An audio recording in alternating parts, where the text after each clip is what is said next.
দৌলতদিয়া ফেরিঘাটে যাত্রীবাহী বাস আবারও ডুবে গিয়েছে। এই যে গত কয়েক মাস পূর্বে মার্চ মাসে একটা বাস ডুবে গিয়ে ২৬ জন মানুষ মারা গিয়েছিল, আবারও সেম কাহিনী ঘটলো, একটা বাস ডুবে গেল। এই যে দেখেন আমাদের দেশে এত বেশি দুর্ঘটনা ঘটছে, একটা বিষয় আপনি খেয়াল করেছেন? আমাদের দেশে দুর্ঘটনায় যত মানুষ মারা যায়, অন্যান্য দেশে যুদ্ধেও মনে হয় এত মানুষ মারা যায় না।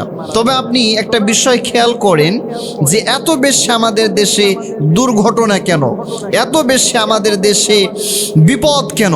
এই বিপদের সবচেয়ে বড় কারণ হচ্ছে আমরা নিজেরাই। আল্লাহ তাআলা নিজে বলছেন, যাহারাল ফাসাদু ফিল বাররি ওয়াল বাহরি বিমা কাসাবাত আইদিন নাস।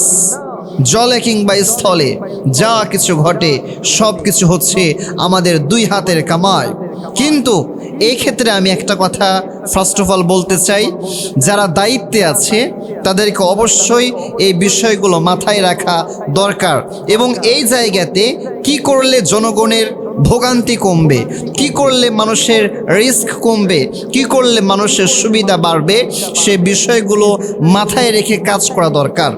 এরপরে আমাদের নিজেদের যেটা করণীয় সেটা হচ্ছে আমাদের নিজ নিজ জায়গা থেকে আমাদের বদ আমলগুলো কমানো দরকার। আমাদের নিজ নিজ জায়গা থেকে আমাদের খারাপ কাজগুলো কমানো দরকার। আমরা যখন নিজ থেকে খারাপ কাজগুলো করা শুরু করে দেই, তখন একের পর এক তসবির দানার মতো আল্লাহ তাআলা আমাদের উপরে বিপদগুলো নাজিল করতে থাকেন।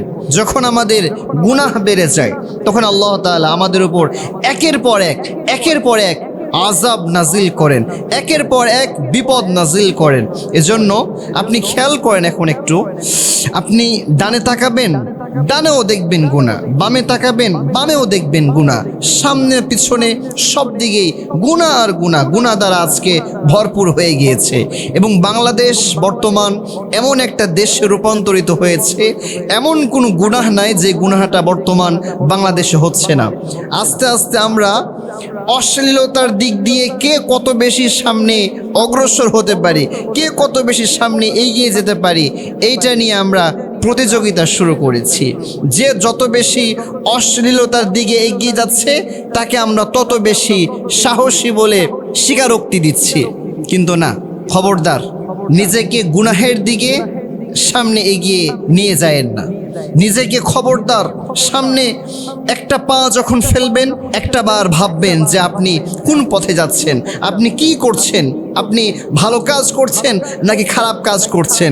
আপনি যা করছেন এর কিন্তু একটা প্রতিফল আপনার আমলনামাতেও লেখা হচ্ছে এবং এর একটা প্রতিক্রিয়া আপনার লাইফে আল্লাহ তাআলা অবশ্যই দান করবেন।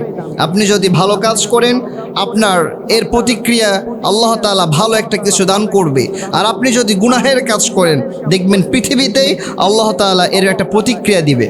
এজন্য যখন মানুষের গুনাহ বেড়ে যায়, মানুষের অপরাধ বেড়ে যায়, মানুষ যখন গুনাহ করা শুরু করে দেয়, মানুষ যখন অপরাধ করা শুরু করে দেয়, তখন মানুষের উপরে একের পর এক বিপদ আসা শুরু হয়ে যায়, একের পর এক জুলুম আর অত্যাচার আসা শুরু হয়ে যায়, আযাব আসা শুরু হয়ে যায়।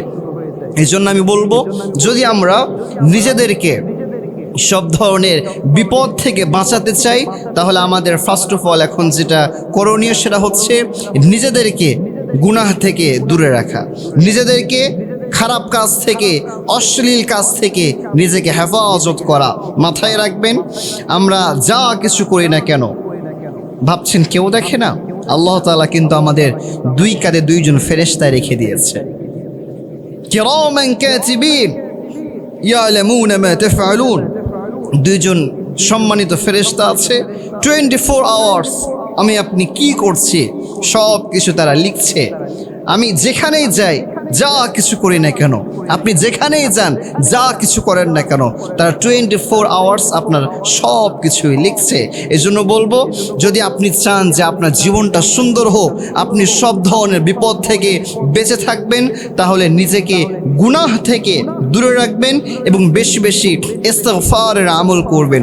যদি আপনি নিজেকে গুনাহ থেকে দূরে রাখতে পারেন এবং ইস্তিগফারের আমল করতে পারেন, আল্লাহ তাআলা আপনাকে সব ধরনের বিপদ থেকে, আযাব থেকে বাঁচিয়ে দিবেন। আল্লাহ তাআলা সবাইকে সব ধরনের বিপদ আর আযাব থেকে বাঁচিয়ে দিন। সবাই পড়ছি আমিন।